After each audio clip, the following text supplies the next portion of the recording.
Hey guys, what's up? Welcome back to House Parties. My name is Dan, and I'm here with Braylon. That's Braylon, and she's awesome. We're glad we get to sit here together and do a House Parties video. And we're just gonna keep rolling. We're gonna laugh our way through it. We're gonna cry our way through it. We're gonna just enjoy all of the emotions together as we wrap up our series by faith. Yep. How have you felt about this series, there, Braylon? It's been really good. It's been really fun. I know my small group has enjoyed it a lot. And yeah, we're going to be talking about Moses today. So I'm really excited. He has a cool story. Yeah. And full transparency, when we started this series, I thought, this is so cool. We'll be on the same page as our church. But there was like a certain part of me that was nervous that like it might not connect with students as much as it would connect with the adults in the room.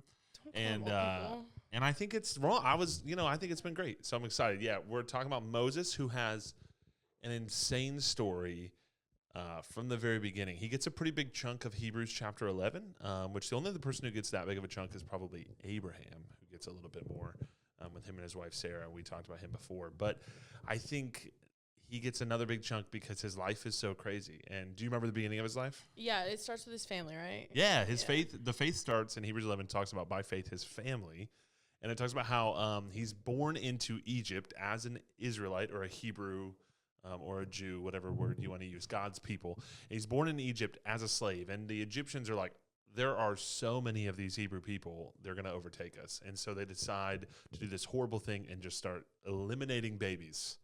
And so Moses is born into that, which is a scary time. And so by faith, his mom makes the decision, which in my mind, now that I really think about the logistics of it all, I'm like, how do you know he survived? She puts him in a basket and sends him down the river. Wasn't it for like a few months too? Like it sounded like on Sunday when John was talking about it, it was like 2 months or something. Yeah, she hid him for a while, and then one day it's like they can't hide him anymore, so she makes a basket and sends him down the river. But by faith, it worked out. Correct, by faith. Out, you know?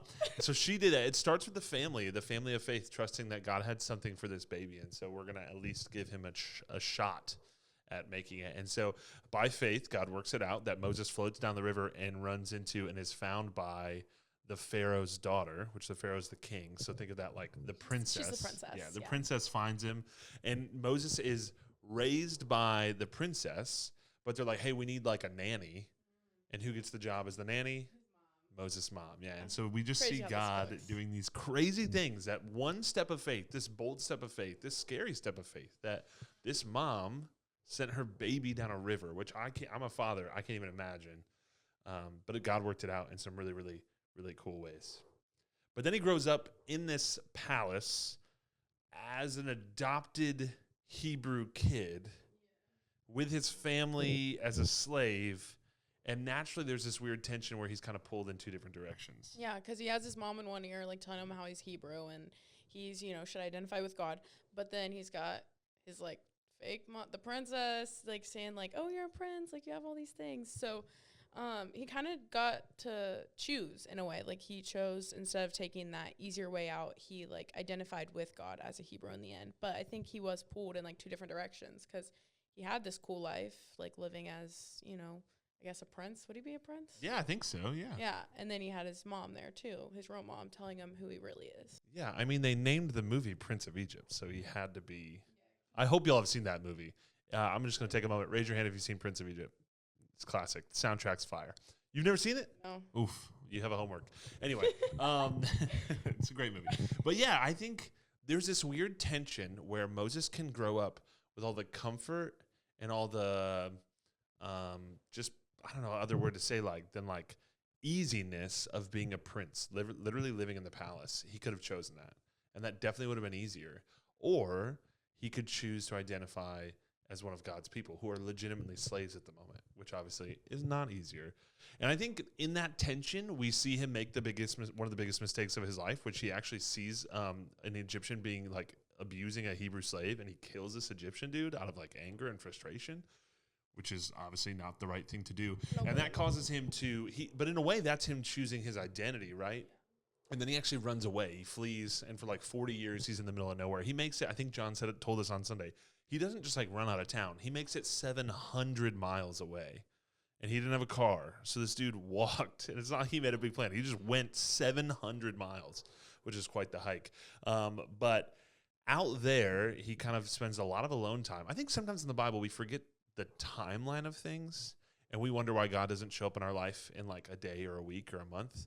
And we realize that Moses spent 40 years out there, like vibing, thinking about what all he left behind. He probably thought he was completely done with the rest of his life for Egypt, but God had different plans for him. And that's when we see God show up as a burning bush, and God calls Moses to do something incredible. He's like, hey, I have something for you. I'm going to ask you to go lead my people, our people, your people, who I've chosen, out of Egypt as slaves. And so I think this is where Moses is like, God calls him to that, and Moses, do you remember Moses' response? Like, wasn't he just like making a bunch of excuses up and everything?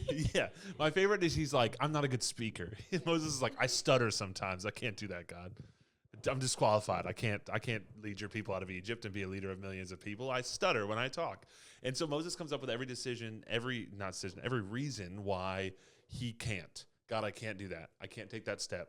I can't do that because of this, because of this. He probably is thinking in his head. He doesn't say it in the verse, but he's probably also thinking, I killed a dude back there. I can't go back. I'm a murderer. I can't talk well. I'm not a good leader. I'm just going to hide out here the rest of my days. And I love that verse in Exodus 3 where God basically says, hey, he doesn't just say, I will be with you. He says, I will certainly be with you. And it's almost like this. God's like, duh, man, I'm not calling you to do this because you're qualified, because you're amazing. You're qualified because I'm calling you to do it. And I think that's a huge part of our life too. I don't know about you guys. I can think of every reason why I can't do something.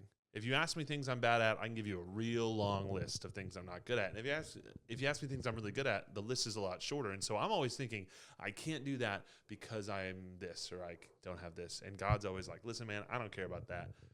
What I care about is the fact that I'm going to use you. And the fact that you're not good at it is actually going to show that God's pretty awesome. And so Moses steps into that, and it's really, really cool. And he goes, the story gets even crazier. He goes back to Egypt. Tells Pharaoh to let his people go. Pharaoh says no. God brings 10 plagues, which are crazy. They're very specific to the Egyptian gods. That's something cool you could probably study if you wanted to. That I always grew up going, these seem like random plagues. It's weird, the locust, and it's weird, the darkness. But it's actually every Egyptian god. Our God is like, yeah, that dude's nothing. Watch this. And he's like, humiliates him basically. Pharaoh's like, just get out of here. The people leave Egypt, and Moses is like, yeah, they're all cheering on. And then they come to the Red Sea. They come to this giant body of water, and the people are like, what do we do now? We don't have any boats. And they turn around. They're like, maybe we'll go backwards and kind of like loop around. And they turn around, and the Egyptian army is at their back chasing after them because the Pharaoh's like, oh, no, I shouldn't have let them go. And so now we have this moment, another moment of faith in Moses' life, which is going to have way more faith moments that we don't even see in Hebrews 11. Another moment of faith in Moses' life where God asked him to do something really small, where they're standing at the Red Sea. Everyone's freaking out. They're like, we should just go back to Egypt. We should ask for forgiveness. I don't know what's going to happen. We just go back. And God just goes, hey, Moses, lift up your staff and watch what I can do. And Moses is like, okay, something really small, to trust God and to have faith. And Moses does it. And what happens? Literally the Red Sea, which would have been this huge body of water. It's not like the pond out front at church. It is a huge body of water. And this bad boy just opens up, splits down the middle, and they just get to walk across. And then it crashes on the Egyptians. It takes them out.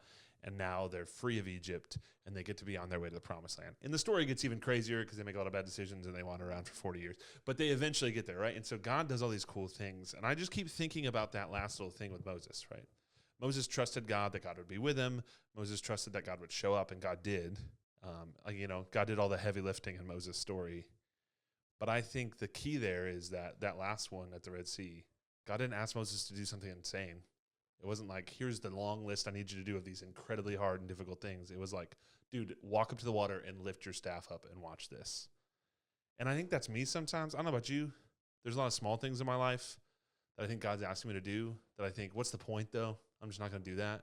But I think if I did the small things by faith, God would show up in some really cool ways. And I think that's something I'm learning from this series. I don't know if that vibes with you at all.